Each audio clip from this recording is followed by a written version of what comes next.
All right, here we go.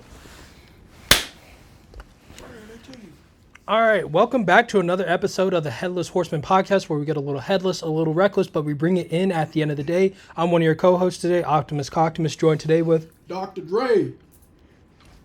And welcome. So first things first, we want to go ahead and give a shout out to all of our Spotify listeners out there. We are at 116 plays right now, so we're only 4 short of hitting our goal of 120. So let's go ahead and get that boomed up. Yes, sir. So we can go ahead and, dude, it was like a non-contact. Jeez. Right now, guys, we're watching the Knicks versus the Cavs, and Jalen Brunson. Oh, yeah, dude. He hurt his knee. Jesus, on a non-contact too. Yeah, man, you hate to see it, bro. You hate to see it. But like I was saying, shout out to our Spotify followers for booming everything. We're still at 6 followers, so let's go ahead and get that up to 10.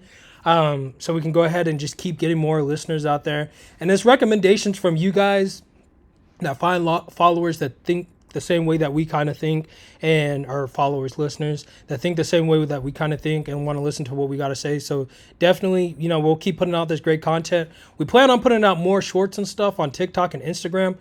We see that you guys love to see our short form content, more digestible content. So we'll make sure we get that out on Instagram, TikTok, and all those platforms, as well as we want to say on YouTube, shout out to our YouTube followers too. Like, we've been doing pretty good on there too. I think we picked up a little bit.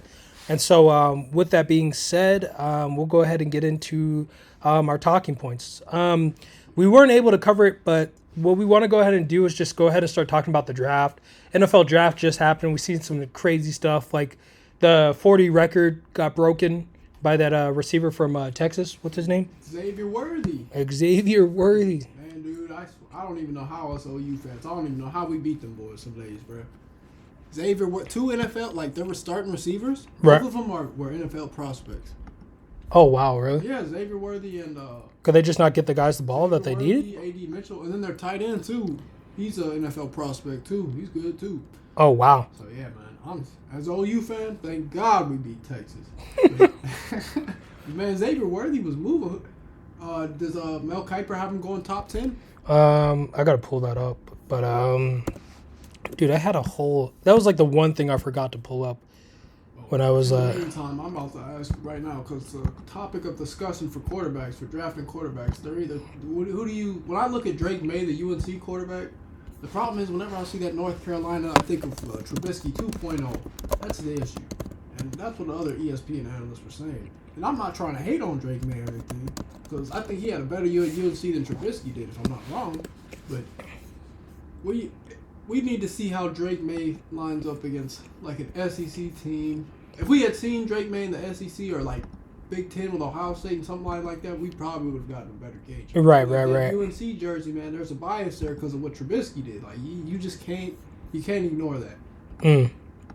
Okay. But, I mean, hey, man, there's people out there that argue that Trevor Lawrence, his contract isn't even all worth it because they haven't gotten the output that they'd expect out of it, Well, the thing about Trevor Lawrence, they made the playoffs last year. And it's just he had that ankle injury in the middle of the high ankle sprain. So you can't really, like, what do you want us to do about that? High ankle sprain mid-game? Like, what do you really expect us to do in that instance? Right. So it's kind of like Trevor Lawrence was definitely playing up to it. It's just some of these injuries, man. Like, the quarterback position with the draft has gone so much from development to immediate production. Yep. Like a demand for immediate production right when you get drafted. And to be honest, it's like almost a pass or fail thing. Like, there is no idea of development with, like, your first 2 years, third year, fourth year. The guy who I would have said would have been perfect for that, for development reasons, was Zach Wilson. Yeah. For the fact that he was going to be able to sit behind Aaron Rodgers. But that whole, they're like, he still hasn't produced and all these other things. But it's like, dude, look how many quarterback or coaches he went through in his first 5 years. I mean, dude, didn't he have Adam Gase as his head coach? Yeah, exactly. Yes. And then you got to think too, Adam Gase, what a freaking Nathaniel Hackett, who's the offensive coordinator, who coached with Rodgers. It's like the only reason that worked out is because they've been bread and butter for so many years. Right. So you really think Zach Wilson's going to be able to do the same thing Aaron Rodgers does after only watching one game behind Aaron Rodgers, right, and then being told, hey, you got to start playing now? Like, you weren't going to make it. He was better off just being a backup sitting behind there, but it's so toxic down there probably with the demand that they're trying to put on him. Remember when they were like sitting there and I guess they asked him, well, we don't know if he wants to play. We don't know if he wants to. And he comes up, no, I'm like that. And it's just like, when you start having to count, when you're at a job and you got to start counting the days, that's when you know something's got to break, something's going to give. And that's exactly what happened to him. So in my opinion, the quarterback out of all positions that you would expect demand out of it, it's like, I wouldn't expect so much demand immediately out of the quarterback position, considering development and having to deal with the best of the best. Now, I think things may change now with this tournament because you're going to see the best of the college players, but that still doesn't account for the fact that you got to see the best of the best in the NFL. Yeah, like how many of those dudes who are going to be in the playoffs, all those college football players on that roster, how many of them are actually going to be how many of them are actually going to be drafted? Because who had 18 players? I think it was Michigan had 18 players in the draft this year. 18? Yeah. 18 players in the draft. Alabama and Georgia at least churning out 10 plus. So Ohio State's putting at least a good 5 to 8 there. No, right. I'll give Ohio State 10. I mean, that's going to be a big... On average, annually. Mm-hmm. And all 4 of those schools I just mentioned, they all typically have a first-round player that's drafted within the first round. Right. But, and the thing is, it's like... When you talk about developmental... Right. You're right about the developmental thing because, like I was saying, when we were saying on one of the old clips when I said they don't care, college scouts ain't asking how many times they saw the field as a freshman. They're asking what they developed into. Mm-hmm. The quarterback situation should be the same. But like you were saying, the media pushes it so hard. Like, they'll be pushing it like after a team just loses a game. He's a fraud. And it's just like, dude, he had one bad game. Like, Jordan Love next year may get the most, as a Packers fan, Jordan Love may get the most slander that I've ever seen from a quarterback, considering because if they have a sophomore slump year next year, which sometimes happens in development, they're going to be, they're a bust, they're this, they're that. Especially for the Packers, it's going to be worse because we have 2 Hall of Fame quarterbacks that came out. Right. And now our third quarterback that we have now that's big name is going to look like a bust after one bad year.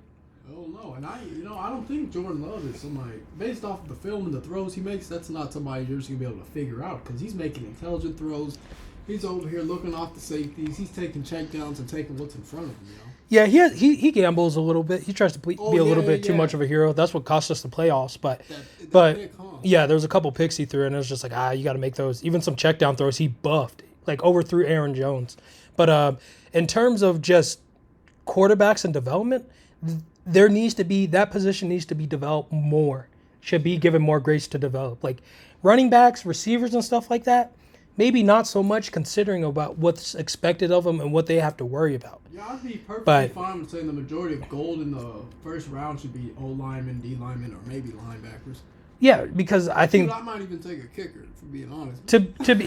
Hey, I used to mess up a lot of people's fantasy drafts. Used to piss them off. F you, big dog, F you. Like, Kurger being... Kurger being just drafted a kicker first. But nah. It's just when you first round draft picks get a little interesting because it's like, oh man, yeah, I knew DiVincenzo was going to probably be the guy they need to get production out of right now because he's their third option. DiVincenzo could be one of the coldest shooting guards in the league. He doesn't play bad defense. Well, no, that's why the Warriors played so well with him in the Glove Junior. He was like a prototype Klay Thompson, bro. To be honest, like he's that would be the perfect player.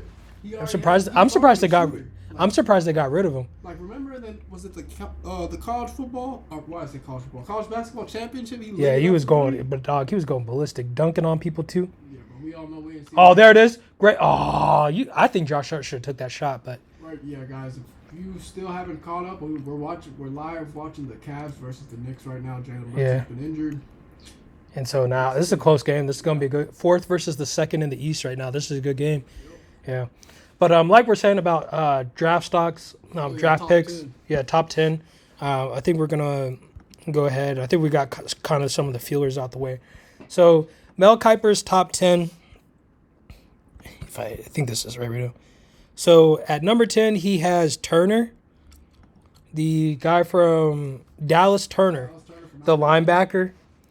Yeah, he has him at number 10, the linebacker. And he's going. I think it would be going to Atlanta Falcons, pick number 8. So, I don't think that's bad. Wait, what? Yeah, so I don't know what the draft order is going to be, but. It'll be the Bears should have the first. Let me see. Yeah, let me see. Typically, the quarterback would be first. Well, did you want to go 1 down or 10 up? Okay. 1 through 10? Okay, so number 1's Caleb Williams. So, To the Bears, right? Yeah. Yeah. Did they just wait? Did Carolina draft up? Wait, nah, I'm not reading this right. What are you talking about? Look. Carolina traded the pick to Chicago. Yeah, so that's what I thought. I was like, wait, I was like, when did this happen? But so yeah, Chicago number 1. Mel Kiper has obviously Caleb Williams. Interesting. But the Bears don't need a new quarterback. They're gonna get the same like the freaking Bears though. Like the Bears. They think the Bears would freaking change a tire when they need to get their oil changed, bro. The last great Jay Cutler was their best shot at quarterback. The last guy to come out, and he was good. I look at some of those playoff games. He wasn't bad. It's just, well, when they had Alshon Jeffrey and all those guys, Brandon Marshall. Oh yeah. They were cleaning up years ago. Moons ago. You young NFL fans don't know nothing about that, bro. So, Alshon Jeffrey, Jesus. But anyways, the problem is like why the Bears are they gonna trade Caleb Williams somewhere else? Because in my opinion, they don't need that. Like I don't know if it's their offensive coordinator or their coach. I think this is like second year with a losing record or something like that, Right. if I'm not mistaken. So, first of all, they wasted Khalil Mack in that defense that they put together like 2 or 3 years ago. Right. And now you're going to come in here, we're just going to take the number 1 quarterback because we're supposed to. Yeah, you guys did that last time with what's-his-face right now. And look how that turned out for you. They gave Justin Fields no O-line, anything, and they were like, yeah, produce, kid, produce now. And guess what? And now everybody gets mad at his throws. I'm like, he has no confidence to throw because he has to do the thing that he does best. Because how many times does he get a daylight savings in his pocket? He's constantly using his So, legs, man. and he has no choice. He won games with his legs because he had no choice. What, they won 2 games? And then the offensive coordinator, some of those calls that they had, it's like this playbook is terrible.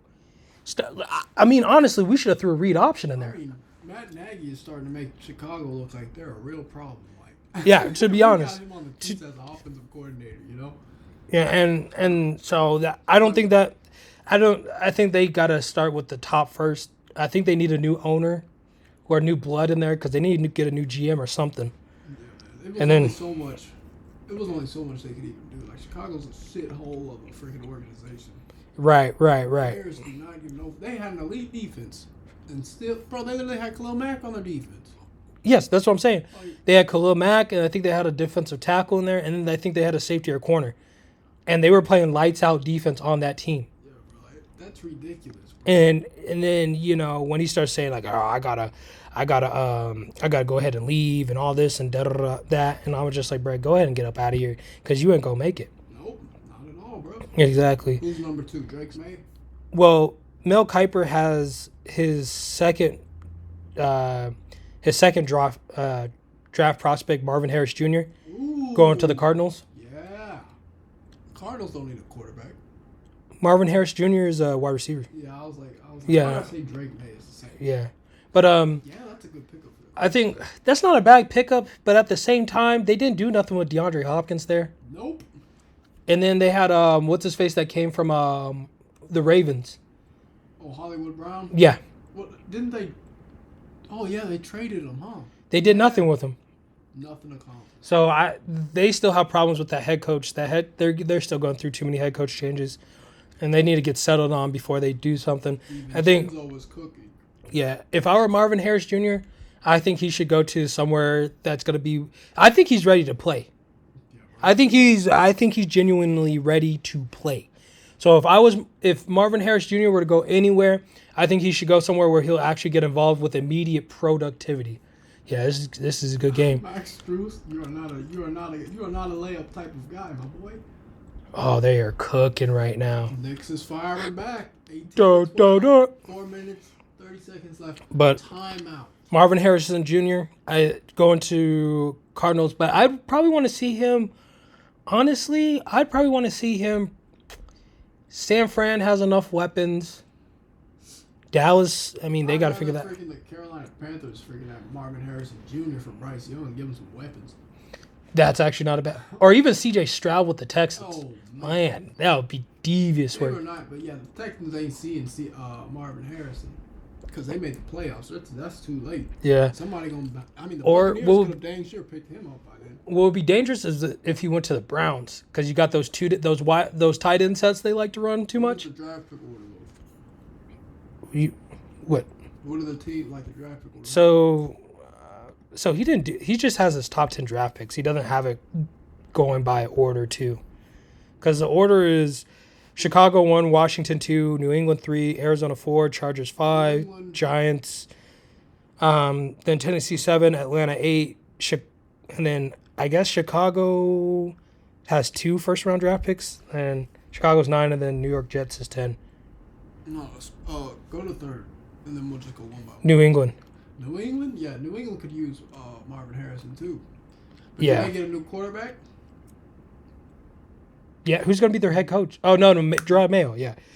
Yeah, but do they get a new quarterback, or do they get a receiver and get Mac Jones some weapons? Or do they look at the defensive aspect and get Dallas Turner? I would go get a receiver.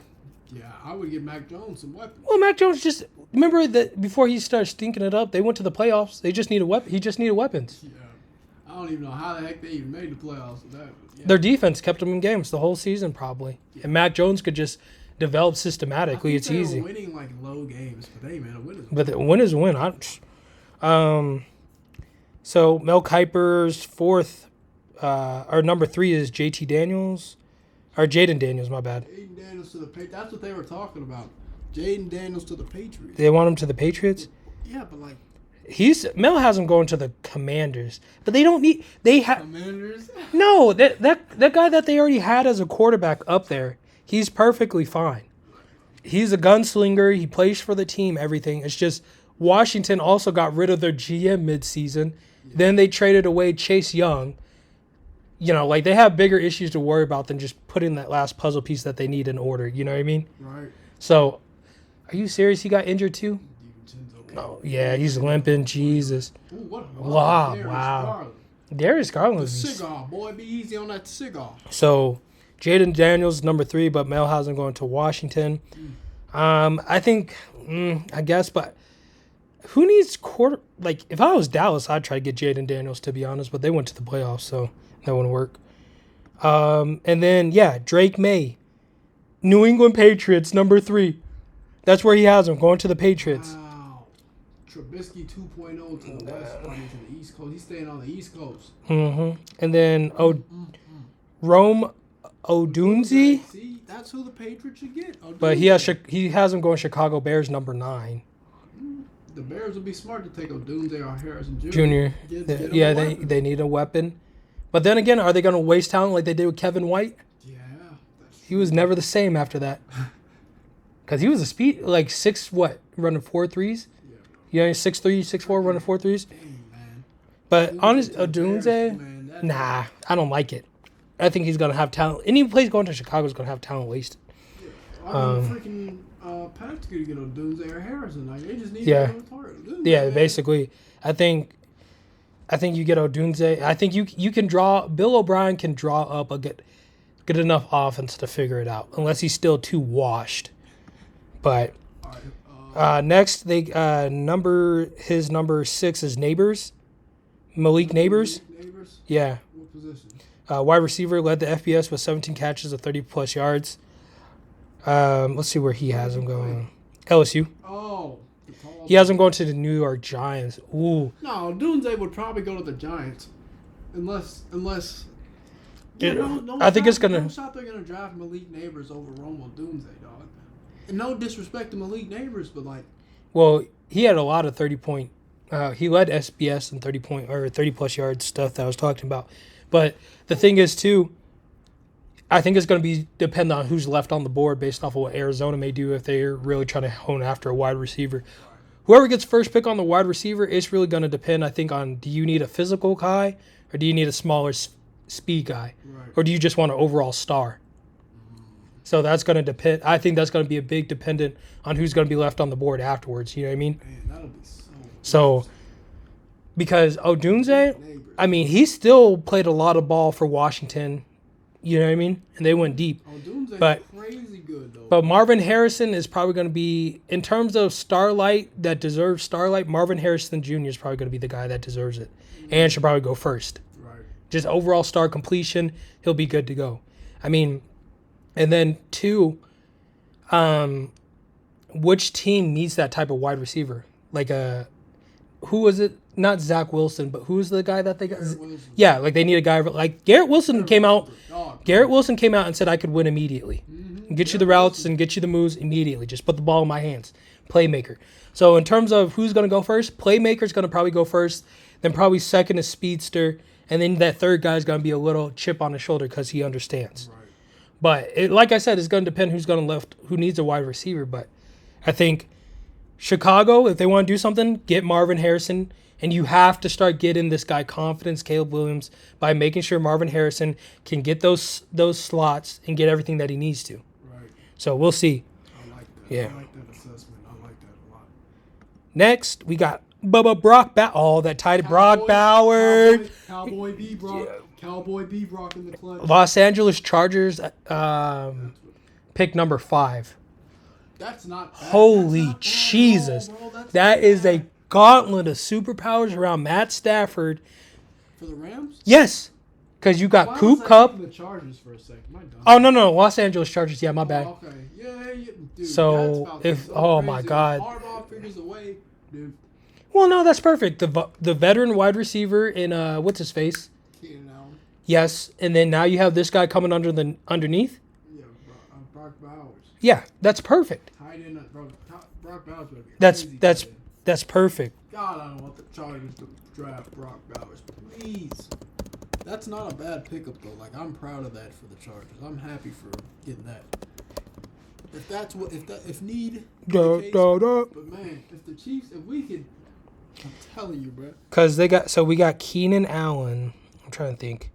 Darius Davis, is he good? Is he bad? Carolyn Doss, haven't heard of Alex Erickson. Gerald Everett is he came from South Alabama. I was thinking somewhere else. Chicken pizza from so KFC? Calm down. So yeah, no, there's space in that room for him to develop. You know, I don't know if this guy's a number 1 tight end in Gerald Everett. You know, right?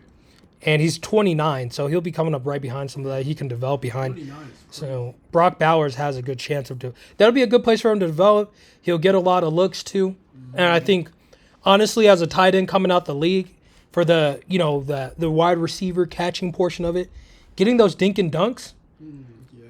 I mean, just being an easy check down for your quarterback. That's the easiest way to go. Of course, they're going to try to look for the mismatches if they can get them. But a lot of those mismatch routes are probably going to come from the fact that, can you just get 5 yards up the field? Can you press the sticks? Can you press that goal line and just do that box out thing? Mm-hmm. I think Brock Bowers can do that. He can move well, showed it well. So I think that'll work perfect for him. And that's all he has to be. And if they can start him off as a dink and dunk guy, so Keenan Allen can stretch out the field to give him the mismatches on linebackers underneath or safeties underneath, create space in those zones, easy claps. Wow, Larry, you should be offensive coordinator, bro. Yeah, well, you're acting up. Joe Alt is number 8, going to the Tennessee Titans. Is number 7. That's Mel's mock draft. He's an offensive lineman. From where? Notre Dame.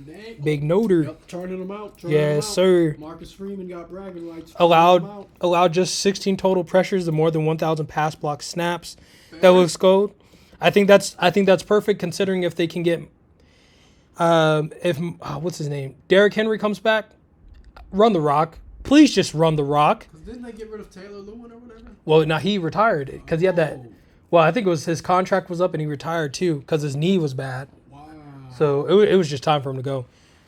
Rest in peace to the dog. But run the ball.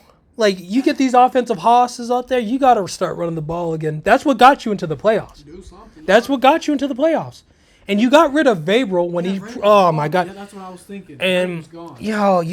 My thing is, look, you get a system quarterback that can just run some West Coast. Run West Coast with Derrick Henry. Let the run dictate your passing abilities so you can open up the slots. Because if we're going to be honest here, Derrick Henry getting to the stretches inside, whatever you want, is perfect.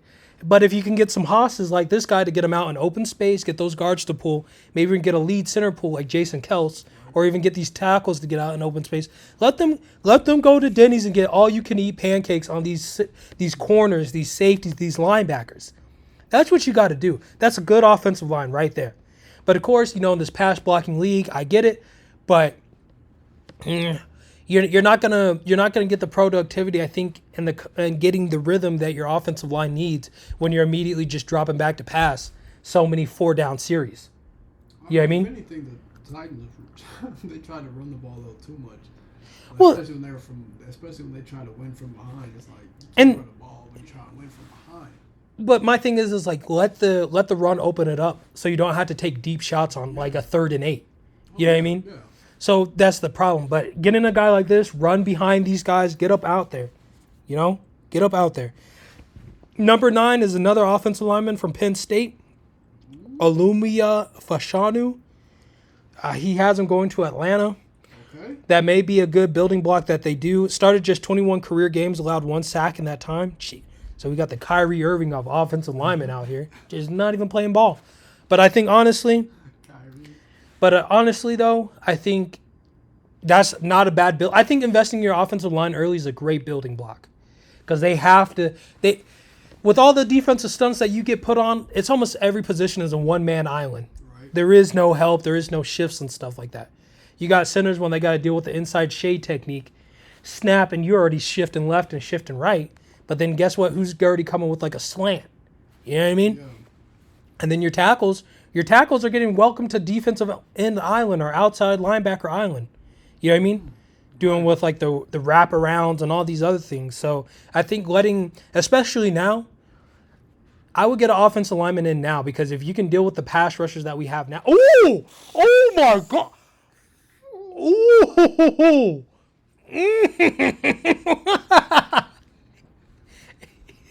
And he moping setting these screens. Look, you don't even want to set screens no more. Oh, what a shot. Get in there. Oh, my gosh, bro. Guy. He just got broken so bad. That tire went flat. Hold on, bro. We might have to put that in. We might have to. Yeah, for real. Jesus. Was crazy. Disgusting. Fucking filthy. But like I was saying earlier, getting an offensive lineman in now with these great pass rushers, let them get settled in over the next 2 to 3 years because you got a lot of guys entering their primes, and you got a lot of defensive coaches that are now coming downhill. And you got to think at the Atlanta Falcons, you're going to see a lot of that in the NFC. Right. Joey Bosa, right? And even you're going to probably have to play a couple of AFC games too. So if you got to pay TJ Watt, you better get used to it now, buddy, because TJ coming downhill immediately. Micah Parsons is another one you're going to have to see in the NFC with the Atlanta Falcons. Preston Smith with the Packers, outside linebacker who rushes. Yeah. You're going to have to see him. I'm trying to think if there's any other rushers in the NFC like that. Micah Parsons, Bosa. Eagles got some pass rushers. Brandon Graham. Getting downhill. Davis. Mm-hmm. And then another thing that you're going to have to deal with, too, is just like those defensive concepts, too. Because they're getting a lot more creative with the fact that they're turning these defensive end rushers into playmakers. Right.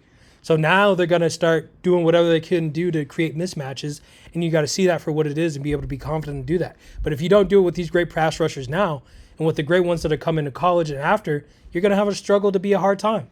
So I think, it's a good fit. I think it's a good puzzle piece to have a well-seasoned puzzle piece in the offensive line, considering what they have to deal with nowadays, and do that. So now let's get into his number 10 pick. We're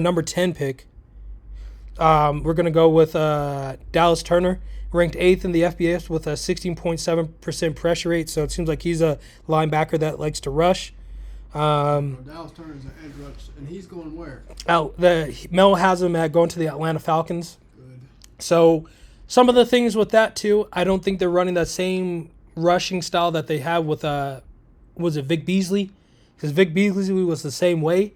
And so with that being said, I think edge rushing is another great investment for the long haul. I mean, look at Micah Parsons right now. Yep. Being able to, let's just say this right now. Defenses have changed to the point with edge rushers that they're almost getting treated like a scorer in basketball, like Michael Jordan, Luka Doncic, where they literally just figure out they're that valuable to where we have to figure out how to move 7 players around to get his opening the best way possible. Yeah. You know what I mean? Because at the end of the day, you look at what Nick Bosa did in the Super Bowl.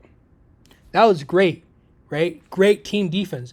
But at the same time, it was like, how do we make sure, leading up to that, Chase Young? Armstead. Mm-hmm. Armstead, that's who it is. Leading up to that, you think about how many times they've catered the defense to move everybody around so they can get Nick Bosa his mismatches. Right. Because it's great to be good on one-on-one, but when you can run slants, wraparounds, inside, outside movements to where you can do that type of stuff, right, you're going to do that. Look at what J.J. Watt had when he had those 3 Defensive Player of the Year awards. Think about how they moved the defense around for him to get open, to get the looks that he wants. And he was getting interceptions. Exactly. Yes, exactly. And the thing is, they actually let him roam the defensive line and let him pick his own mismatches too. And then, like, you would see him get some of those sacks and pressures. That's like having just that one person negate one side of your offensive line.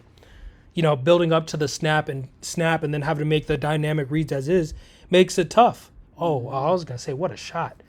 But, yeah, so that's kind of what he's looking like. I don't think that's necessarily bad. You know, it's going to honestly just depend on team needs. Like, we'd have to figure out all 32 team needs, and that would be that would be like a 3-hour, that would be a 3-hour segment. But I'd say linemen or receiver or defensive linemen, those aren't bad. Those aren't bad first round picks. The investments that you could make into these guys, you know, especially with the fact that quarterbacks are getting so much light shined on them, I would take that time to be like, okay, quarterbacks are getting more pressure on them and anything to make plays and to do stuff. That means I can take more of my money and more of my resources just to do stuff under the radar. Right. Having offensive linemen fly under the radar to where I can help develop them. Having offensive linemen that I can develop, especially right now with these pass rushers, you have to. You have to develop them so when it's time for them to step up and be the next ones that have to do stuff, they're ready when you can either trade for a good quarterback or guess what? You got a quarterback that knows how to win like Joe Burrow's out the gate. And guess what? You're not dealing with what Cincinnati's having to deal with their offense. Yes, exactly. Yes, exactly. And their offensive linemen getting injured all the time. So I think those are good things. And I think, too, you look at some of the greater teams that won Super Bowls, like, for instance, the Baltimore Ravens. Look how much time and preparation they put into that defense to actually mold them the way they needed to be. So Joe Flacco was just going up ballistic in that playoff series when they won that ring, you know, with Ray Lewis, Ed Reed, those guys that they had up front. So, in my opinion, I like some of those pieces that were getting put down. I think receivers can be tricky sometimes. Yeah, you know? Well, I mean, I don't think drafting. I think if you know, well, yeah, you're like you say, you're right about the receivers being tricky because the injuries and the inconsistency, like the confidence. Mm-hmm. But man, I'll never forgive Howie Roseman for drafting Jalen Reagor over Justin Jefferson. Like that's that's a no-brainer, bro. You know what I'm saying? Like. If you had somebody like what a pass! Marvin There you Harrison go. Coming up, beautiful play on the backside, by the way. Like yeah, Harrison or Dunze, mm-hmm. Like those are 2 legitimate receivers. 2 legitimate receivers. The reason I think the thing is, I think you have to. I think with receivers, what's tricky about it is the different looks that they have to see and get used to. We all love our one-on-one matchups, you know, like we all love them. But the fact that, how do you approach that? Do you stack? You know, can you stack? Can you play, you know, can you even try to figure out how to get a PI if it's overthrown? Right.